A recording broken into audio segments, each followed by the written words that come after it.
불순종한 사람들과 함께 죽지 않았습니다. 아멘. 할렐루야. 은혜의 아침입니다. 아침에 비가 보슬보슬 오는데 어젯밤에 집에 가는 길에 비가 많이 와서 내일 아침엔 우리 성도님들 교회 오시는데 비가 안 왔으면 좋겠다 했는데 그래도 조금 내려주셔서 하나님께 너무 감사합니다. 오늘 우리가 계속해서 이 히브리서 11장 말씀을 묵상하고 있습니다. 11장은 이제 믿음장이라고 하죠. 이제 좀 아는 얘기가 나오니까 그래도 말씀 읽으시면서도 아마 이런 일이 있었지 하면서 좀 숨통이 트이실 것 같습니다. 저도 이번에 히브리서 말씀을 준비하면서 설교하면서 느꼈지만 정말 어려운 본문이구나라는 생각을 했습니다. 10장까지의 그 맥락은 유대교적인 배경 속에서 설명하기 때문에 전혀 다른 문화에 살고 있는 우리에게는 정말 그 말씀들이 어렵게 다가오는 시간들이었습니다. 오늘 이 11장은 우리로 하여금 믿음으로 살았던 그 많은 믿음의 사람들의 본을 보여주고 있습니다. 하나님의 백성은 오직 믿음으로 사는 사람들입니다. 구약의 선지자들은 하나님이 그 약속하신 메시아를 기다리며 믿음의 삶을 살았죠. 그렇지만 그 사람들은 살아있는 동안에 그 하나님의 약속을 직접 보지는 못했습니다. 그러나 지금 은혜의 시대에 살고 있는 우리는 그 약속을 이미 받은 사람들입니다. 밝히 드러난 증거 예수 그리스도. 근데 이미 주어진 이 약속을 바라보면서도 믿지 못한다면 얼마나 안타까운 일입니까? 오늘 우리에게 주신 이 예수 그리스도 구원의 선물을 마음으로 만나시길 주님의 이름으로 축복합니다. 오늘 본문 17절에서 22절까지 다시 한번 읽도록 하겠습니다. 다 같이 시작. 믿음으로 아브라함은 시험을 받을 때 이삭을 바쳤습니다. 그는 약속들을 받은 사람이면서도 자기 외아들을 기꺼이 바치려 했습니다. 하나님께서 전에 말씀하시기를 내 자손이라고 불릴 사람은 이삭으로 말미암을 것이다 라고 하셨습니다. 아브라함은 하나님께서 죽은 사람도 살리실 수 있다고 생각했습니다. 그러므로 비유로 말하자면 그는 이삭을 죽은 사람들로부터 돌려받은 것입니다.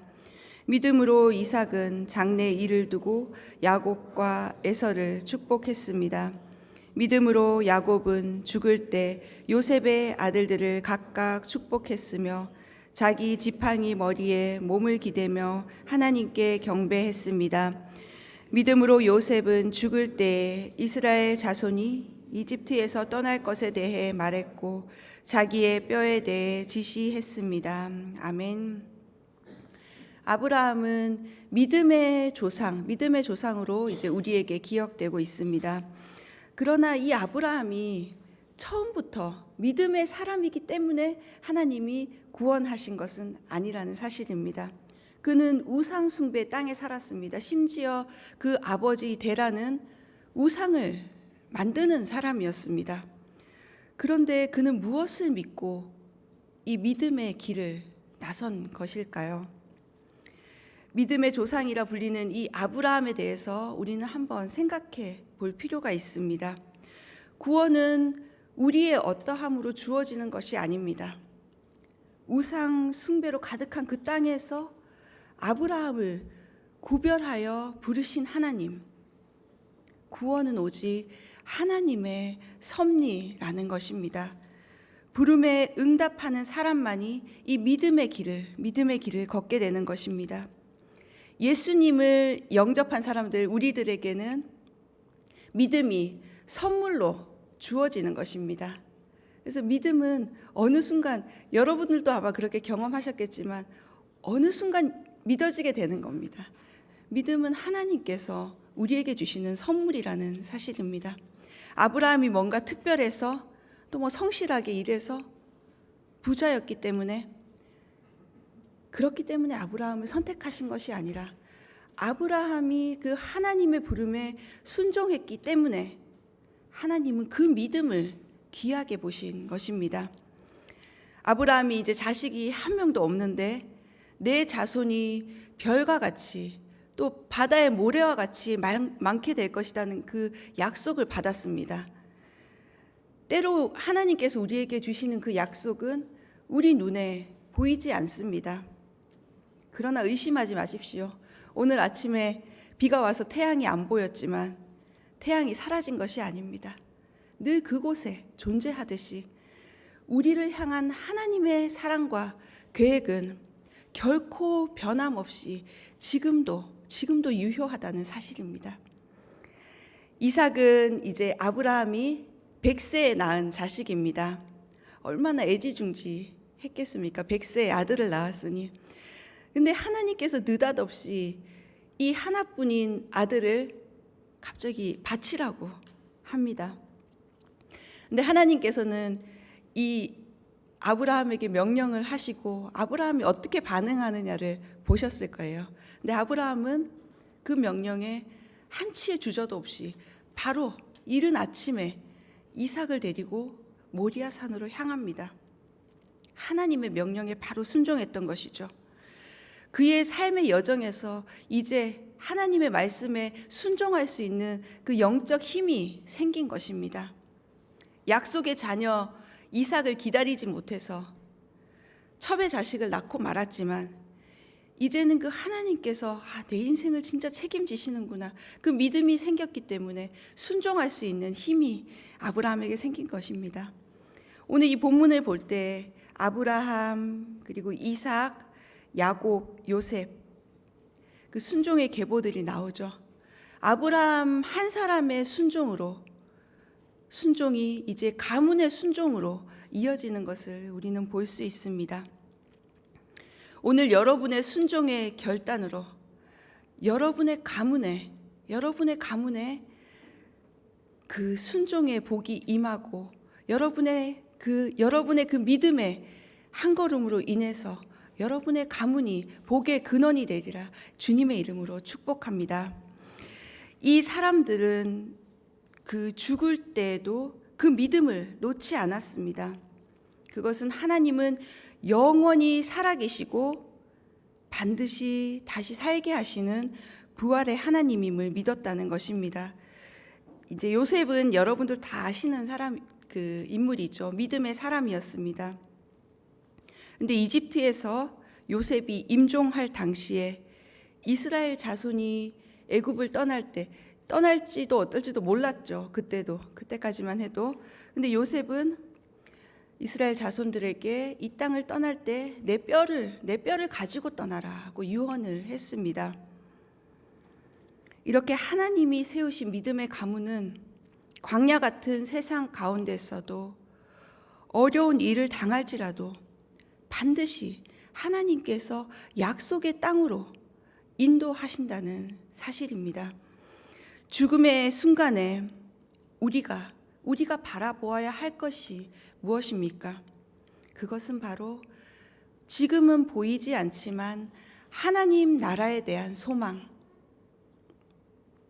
지금 육신의 눈으로는 볼 수 없지만 반드시 하나님이 약속하신 그 구원의 땅, 약속의 땅이 있다는 것을 믿으며 나아가는 것이 바로 오늘을 살고 있는 우리에게 요구되는 믿음입니다. 우리 하용조 목사님은 믿는 사람들에게는 미래가 열려 있다라고 말씀하셨어요. 물론 이제 미래에 가본 사람은 아무도 없지만 믿음으로 보이지 않는 그 미래를 내 것으로 만드는 것, 그것이 바로 크리스찬입니다. 죽음 이후의 삶은 아무도 알 수 없습니다. 그러나 성경은 반드시 약속하고 있습니다. 우리는 믿음으로 그 나라를 성취할 수 있습니다. 우리의 죽음이 이 땅에서가 끝이 아니라 우리를 영원한 나라로 인도하시는 분이 계시다는 그 사실을 잊지 마시기 바랍니다. 베드로후서 1장 11절 말씀에 우리 주이시며 구주이신 예수 그리스도의 영원한 나라에 여러분이 넉넉히 들어가게 하실 것입니다. 아멘. 믿음으로 우리 성도님들에게 우리에게 주어진 이 영원한 나라를 차지하는 우리 성도님들 되시길 주님의 이름으로 축복합니다. 오늘 본문 23절에서 28절을 한번 다 같이 읽겠습니다. 시작. 믿음으로 모세의 부모는 모세가 출생했을 때 그 아이를 3달 동안 숨겼습니다. 이는 그 아이가 남다른 것을 보고 왕의 명령을 무서워하지 않았기 때문입니다.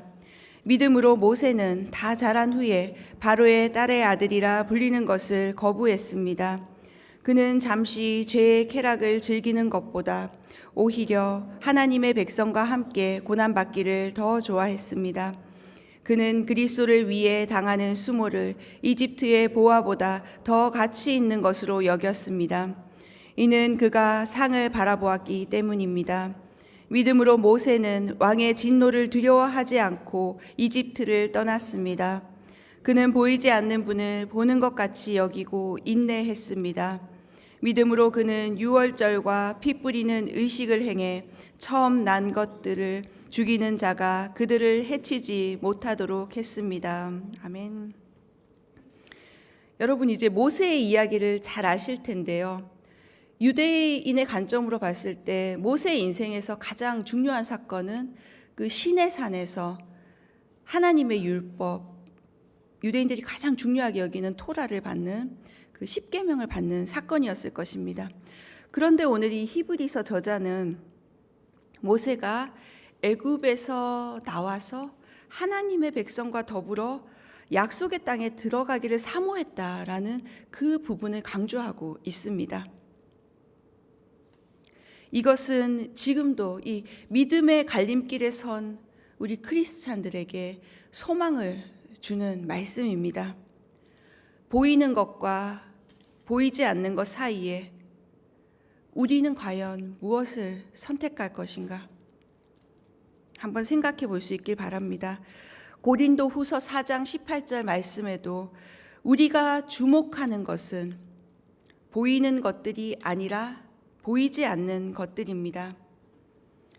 보이는 것들은 잠깐이나 보이지 않는 것들은 영원하기 때문입니다. 라고 약속하고 있습니다. 지난 월요일에 그 경로의 날을 맞아서 우리 성도님들과 함께 고향의 집에 잠시 다녀왔습니다. 그 과정에서 이제 우리 성도님 시부모님이 그 시설에 계셔서 기도하는 마음으로 복음을 전할 기회가 주어졌습니다. 그래서 이제 미리 다 성도님들 다 같이 기도하면서 그 어머님이 구원받기를 간절히 기도했습니다. 그래서 이제 그 어머니를 만나서 제가 복음을 전하게 되었어요. 근데 하나님께서 그 마음밭을 이미 준비하고 계셨던 것입니다. 그래서 저는 별말 한 것도 없습니다. 영원한 나라, 하나님이 영원한 나라 준비하고 계십니다. 어머니, 이 땅에서 우리는 죽지만 하나님이 분명히 천국으로 인도하십니다. 예수님 믿으면 천국 갈 수 있습니다. 그냥 단순한 복음을 전했습니다. 근데 그 어머님이 마음문을 활짝 여시고 예수님 믿겠습니다. 아멘 하시는 거예요. 약간 치매기가 있다고 하셨는데 그날 정말 그 마음문을 활짝 여셨는데 저도 너무 당황했어요. 너무 마음문을 활짝 열고 계셔서.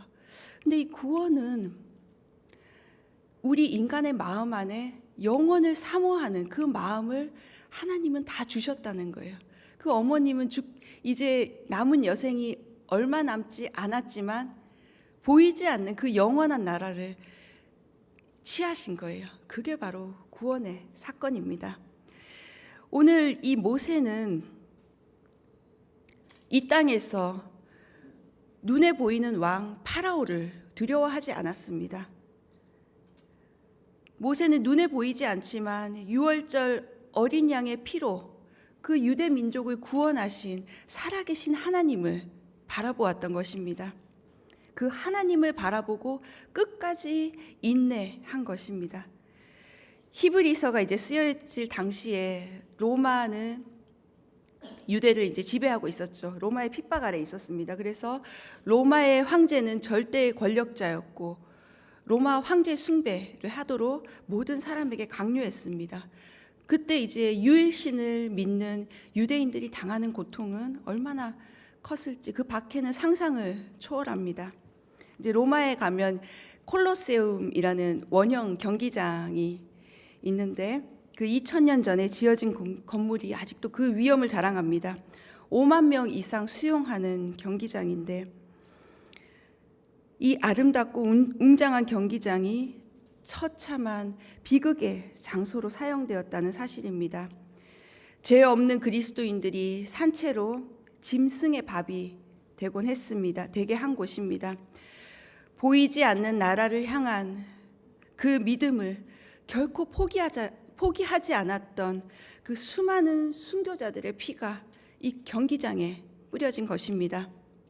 지금도 그 콜로세움 경기장 중앙에는 십자가가 세워져 있습니다. 또 로마 시대에 있었던 그 카타콤이라는 곳이 있는데요. 그것은 이제 박해를 피해서 지하 공동묘지인 카타콤으로 크리스찬들이 숨었던 그런 장소입니다. 그 당시에는 예수님 믿는다고 아무에게도 말할 수 없었습니다. 그래서 그리스도인들은 자신의 신분을 표시할 때 물고기 모양을 그렸습니다. 알고 계실 것입니다, 여러분. 그래서 물고기 그림은 그리스도인들만의 그 일종의 암호 같은 것이었죠. 그래서 카타콤 지하에는 그런 물고기 표시들이 있었습니다. 여러분 이 표시 보신 적 있으시죠? 이런 모양. 네. 익투스라는 표시입니다. 예수 그리스도는 하나님의 아들 구세주입니다. 라는 헬라어의 첫 글자를 따서 이제 이 물고기 그림으로 서로 나는 예수님 믿는다는 것을 암호처럼 사용했습니다. 또 물고기의 머리 방향이 향하고 있는 곳이 예배처였기 때문에 그 방향을 따라갔을 때 이제 함께 예배하는 공동체들을 만날 수 있었다고 합니다. 모세가 그랬던 것처럼 이 사람들은 믿음의 눈으로 그 영원한 나라를 소망했던 것입니다.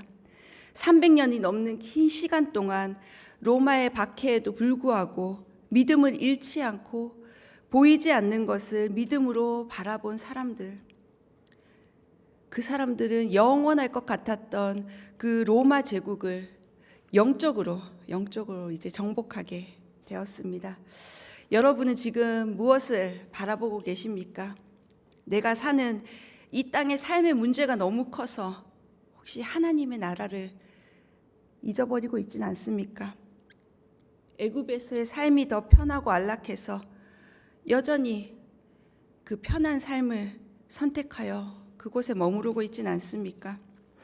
오늘 히브리서 이 믿음장에 기록된 사람들처럼 더 가치 있는 것을 택하여서 믿음의 길, 예수의 길을 걸어가시길 바랍니다. 28절에 보면 유월절과 피 뿌리는 의식을 행해 어둠과 죽음의 영이 그들을 해치지 못했다는 기록이 있습니다. 처음 난 것들을 죽이는 자가 그들을 해치지 못했습니다. 예수님의 십자가 보혈 아래 있는 여러분은 결코 세상이 여러분을 해치지 못합니다. 예수님은 유월절 어린 양으로 우리의 죄를 대신 지고 십자가에 지셨습니다. 우리에게 그 산 길을 열어주시기 위해서 죄 가운데 어둠과 절망 가운데 살고 있는 우리를 영원한 하나님의 나라로 인도하기 위해서 예수님은 십자가에 달리신 것입니다. 바로 저와 여러분들을 위해서 말입니다. 이제 우리는 더 이상 종의 노예가 아닙니다. 하나님의 아들의 그 사랑의 나라로 옮겨진 신분이 완전히 달라진 하나님의 자녀가 된 것입니다. 오늘 보이지 않는 그것에 주목하여서 하나님 나라를 차지하는 우리 믿음의 성도님들 되시길 주님의 이름으로 축원합니다. 우리 마지막으로 28절에서 31절 본문을 함께 읽겠습니다. 시작. 믿음으로 이스라엘 백성은 마른 땅을 건너듯 홍해를 건넜습니다. 그러나 이집트 사람들은 똑같이 행하려다가 물에 빠져 죽었습니다. 믿음으로 이스라엘 백성이 7일 동안 여리고 성을 돌자 그 성벽이 무너져 내렸습니다. 믿음으로 창녀 라합은 정탐꾼들을 평안히 받아들여 불순종한 사람들과 함께 죽지 않았습니다. 하나님은 때로 우리에게 이해 못할 일을 순종하길 원하실 때가 있습니다. 교회 일할 때도 가끔 그럴 때가 있습니다. 저도 많은 그런 경험을 했습니다. 아니 왜 이걸 하라는 거야? 이런 마음이 들 때가 정말 많습니다. 이 수많은 갈등과 고민을 하면서 지금까지 이렇게 왔는데요. 근데 하나님께서 어느 날 기도하는데 그런 마음을 주시더라고요. 하나님의 일은 하나님의 원리로 움직인다고. 하나님의 원리. 그것은 바로 순종함이었습니다. 그래서 하나님은 저에게 끊임없는 순종의 훈련을 시키시고 지금도 그 훈련을 저에게 시키고 계십니다. 믿음으로 순종한 사람들은 다 살아났습니다. 그것이 성경이 우리에게 말하는 사는 원리입니다. 사는 원리. 믿음으로 이스라엘 백성들은 홍해를 건넜고 또 이스라엘 사람들은 믿음으로 여리고 성을 돌았습니다. 인간적인 머리로는 이 방법이 이해가 안 됩니다. 그러나 하나님은 순종하는 그들을 통해서 역사하셨다는 사실입니다. 믿음으로 창녀 라합은 하나님이 보내신 그 정탐꾼을 숨겨주었습니다. 그리고 여리고 성이 무너질 때 유일하게 구원받은 그 가족이 되었습니다. 불순종한 사람들은 다 죽었다는 것입니다. 믿음으로 우리는 오늘 어떤 일에 순종하며 나아가야 하는지 한번 생각해 보시기 바랍니다. 히브리서 11장에 이 믿음장에 수많은 믿음의 사람들 이름 다음에 우리의 이름이 기록되어지길 바랍니다. 믿음으로 나는 하나님을 기쁘시게 했습니다. 그래서 오늘 이제 본인에게 그 고백을 했으면 좋겠어요. 가슴에 손을 얹으시고 여러분 스스로에게 그 고백을 했으면 좋겠습니다. 다 같이 한번 고백해 볼까요? 가슴에 손을 얹으시고 믿음으로 나는 하나님을 기쁘시게 했습니다. 함께 고백하겠습니다. 믿음으로 나는 하나님을 기쁘시게 했습니다. 아멘. 믿음으로 사는 우리는 이 말씀에 순종할 때 하나님께 영광 돌려드릴 수 있습니다. 우리의 인생에도 아무것도 바랄 수 없고 아무것도 보이지 않고 아무것도 할 수 없는 것 같은 그 홍해와 여리고성을 만날 때가 있습니다. 그때 하나님의 방법으로 우리에게 가르쳐 주시고 하나님은 인도해 주실 것입니다. 이때 믿음으로 하나님께 순종함으로 믿음으로 순종할 때 믿음의 계보에 기록되는 축복된 삶을 사시길 주님의 이름으로